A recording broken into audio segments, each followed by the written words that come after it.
తెలంగాణలో బోనాలు, ప్రతి ఇంట్లో సంబరాలు, అమ్మవారి ఆశీస్సులు ఇవన్నీ నెక్స్ట్ లెవెల్లో ఉండాలంటే ఏం చేయాలి?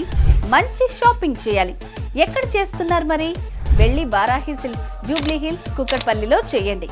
ఎందుకంటే మీకు నచ్చిన డిజైన్స్, మీకు నచ్చిన కలర్ కాంబినేషన్స్, మీరు కోరుకున్న వెరైటీస్ అన్నీ ఒకే చోట దొరుకుతాయి. అది కూడా మీకున్న బడ్జెట్లోనే. బోనాలకి పట్టు చీరలే కాదు, fancy, semi fancy, ikat, cotton ఇలా మీరు కోరుకున్న శారీస్ ఏవైనా సరే వారాహి సిల్క్స్లో మీకోసం సిద్ధంగా ఉన్నాయి. వారాహి సిల్క్స్ అంటేనే పండుగలు, ఫంక్షన్స్, పార్టీలకి పెట్టింది పేరు కదా. ఈసారి ఇంకాస్త సరికొత్తగా మీరు ఎప్పుడు చూడని కలర్స్ని, డిజైన్స్, వెరైటీల కలెక్షన్స్తో ముస్తాబై మీకోసం వేచి చూస్తోంది వారాహి సిల్క్స్. రండి, షాపింగ్ చేయండి, సంబరంగా బోనాలు చేసుకోండి, అమ్మవారి ఆశీస్సులు అందుకోండి. వారాహి సిల్క్స్, సాంప్రదాయానికి, సౌందర్యానికి వారధి.